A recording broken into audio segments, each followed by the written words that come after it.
Come 2027 academic year, do you want to move to Malta?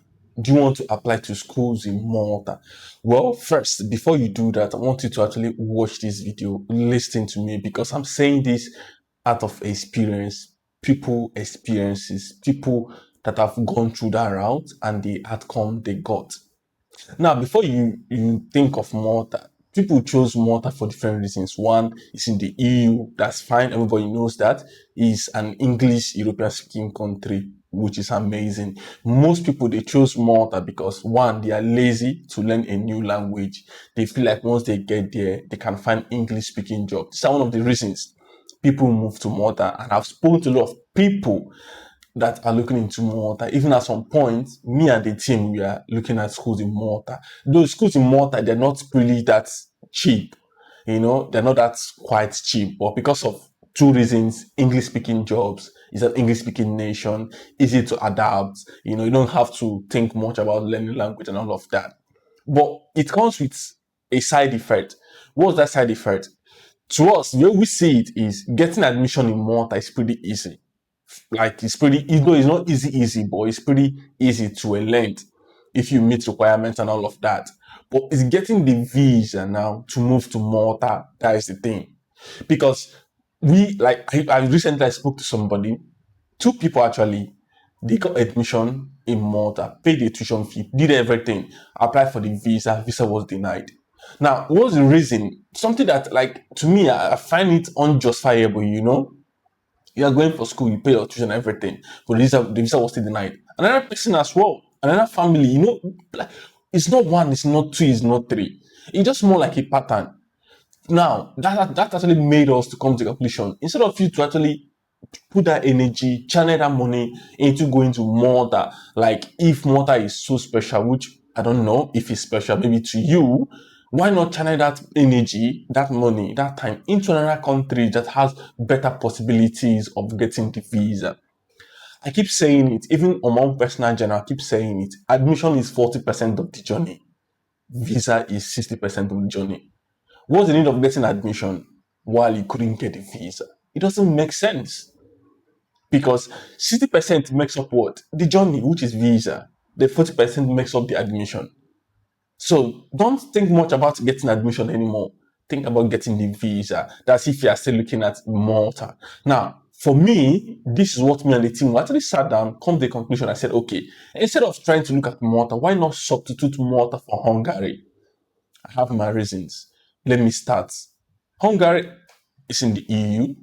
It's not that huge, not that wealthy, but at least it's a stepping stone to get you to where you want to be in the nearest future. Tuition is as well affordable, just like Malta. So the average tuition fee you can actually look at Malta is what you can pay for one academic year in Hungary, which is possible. Hungary, you need to pay what 2 semester fees to get your admission process for visa. Let's assume your tuition fee is like 3,000 euros. 3,000 euros is first semester. 2 semesters makes one academic year. So 3,000 for one academic year, for one semester, 3,000 for second semester, all together makes 6,000. That is for 1 year. Then you pay once you get admission. Then you start applying for your visa. That's one on its own.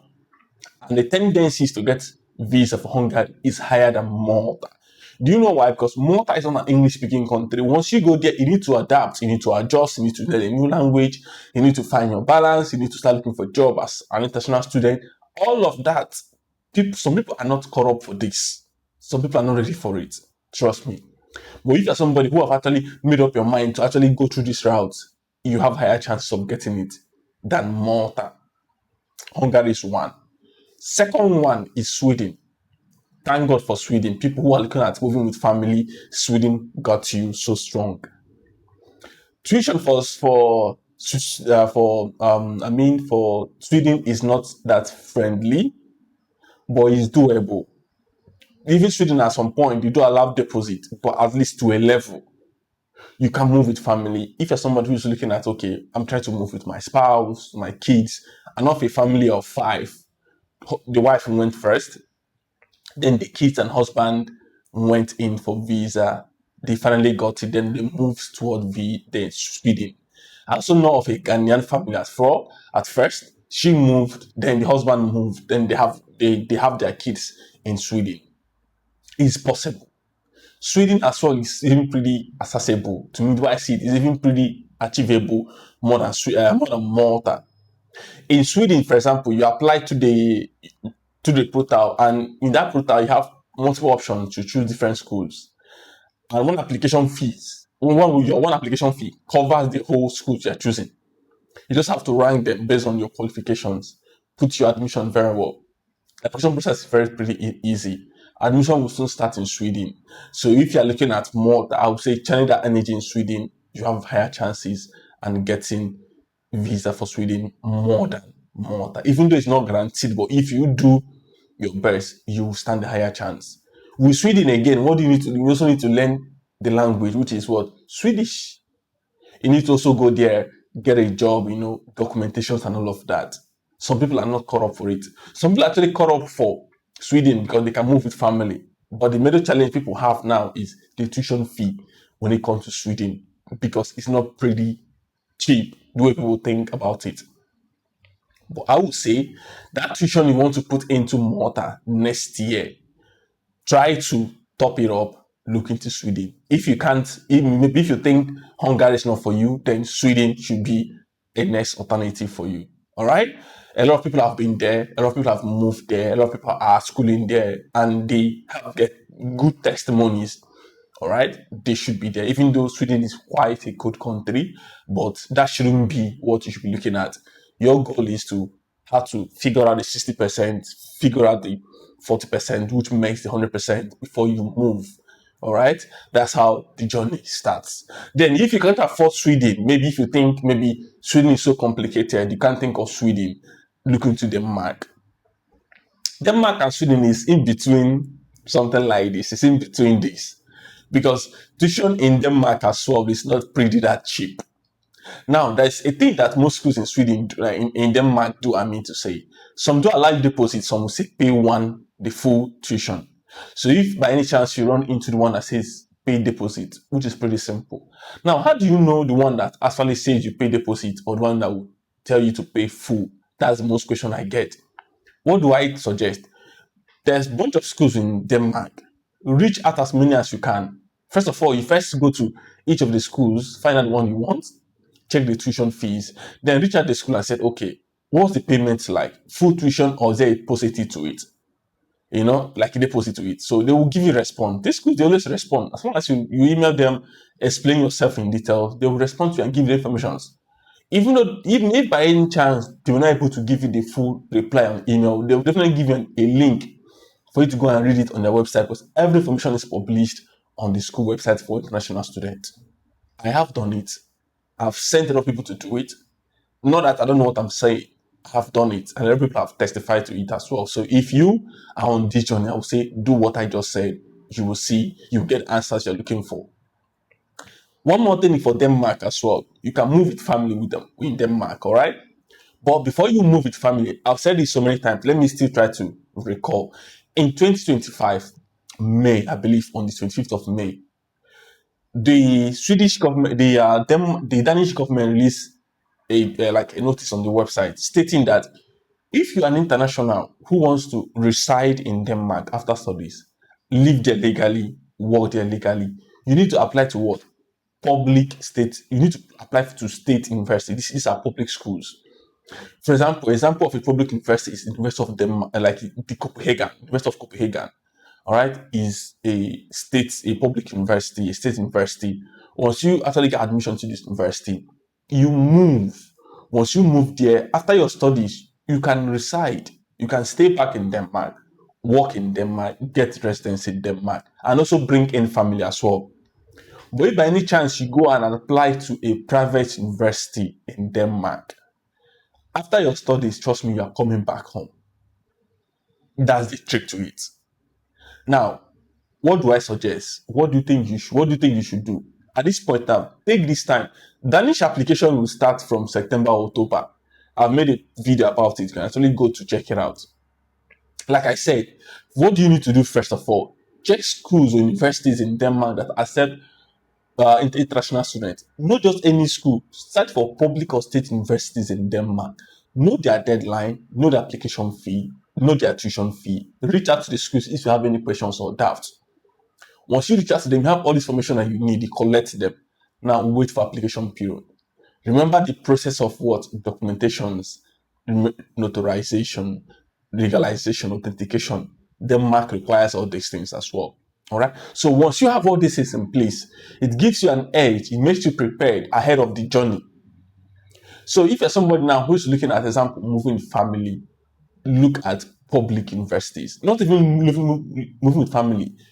If you're looking at staying back, if that's your goal, you want to go there, school, stay back, work, try to find your feet and all of that. Look at public universities, state universities, not private universities. Don't make that mistake, because there's somebody we spoke to who was actually on the process of making application to other schools. Then we wanted to find out that, hey, this school wasn't the way we thought it is. So the person has to pivot. Now, in all these things I just said, I said substitute Malta to Hungary, Sweden, or Denmark. In all this, what do I personally suggest? I suggest you pivot your plan. That is, try to check and balance the whole thing. Weigh your option. See if Malta is still a place where you want to go. Just be prepared for what I said. Two things always involved when it comes to application of visa. Probabilities, I call it probabilities. 50% it works out, 50% it doesn't. Just be open to these options. But instead, and the funny thing is, I know somebody who was first denied visa, who got admission first in Malta. The person was denied visa first. The person, because of the love he has for Malta, he didn't still give up. He went second time again and applied for the visa. Look for admission, I got the admission. Then applied for visa. Second time again, he was denied. He booked a call with me. Then we went through things. I asked him a couple of questions, and he was very open and clear. Then I asked him, do you want to go the third time? He said no. That clearly the signs he has seen is not a place where he should be. Now, what do you think if he had channeled that energy, channeled that money? And the funny thing is, the money he's paying for tuition can actually take him to Hungary, can actually take him to other places. Just that he was looking at English-speaking jobs, English-speaking nation, where it's easy for him to integrate and all of that. But most times, like, let me say this, where you are looking at is not where the journey is achievable. It's the opposite. So what do I suggest now? Like I said, pivot your plan, go back to your drawing board, ask yourself questions, because I believe the only person that you can actually tell the truth is yourself. When you have honest conversation with yourself, you will tell yourself the truth. Am I ready to go this again? Am I ready to go through this route again? All right. So I believe you have the answers. I don't have to answer that question for you. You have the answers already. So if you're looking at other places, check out this place I've said. If possible, not Hungary. If possible, not Sweden. If possible, not Denmark. There is Italy there. There's Slovenia there. There's Slovakia. There's Croatia. There's Latvia. There's Estonia. There is Lithuania. Substitute Malta to all these places and see how the journey goes. Remember, when you try option A, it doesn't work out. What do? Try option B. All right? The goal is to be in one of the families. Once you're in one of the families, then you can visit the family members of that family that you are in. Let me iterate. The goal is to move to Europe, right? Once you move to Europe, the chances of exploring, moving to other countries makes it pretty easy. That's why I said the goal is to get to the family. Once you get to the family, then it's easy to visit the nearest family members. That's how I explain it in just simple details. I've tried to communicate this in a simple term, in a way that people understand. Some people still tend to understand it or see the wrong way. That's why I'm still explaining in every video, trying to make people understand how this goes. And apart from that, nothing else. So bear in mind that if you need support, you need guidance or help with all these processes, send us an email. The team are ready there to support you. And below the video description, there's a link to join the Telegram community if you have any doubts or questions as well. There are people that help with legalization, there are people that even help with admission and all of that support. So be part of the family, join, ask questions, and we're there to support. And if you want to have a conversation with me, like book a call with any of the team, there's a link to book a call, and we're really there to support and guide you. Apart from that, guys, I'll see you on the next one. Peace and bye for now. Ciao.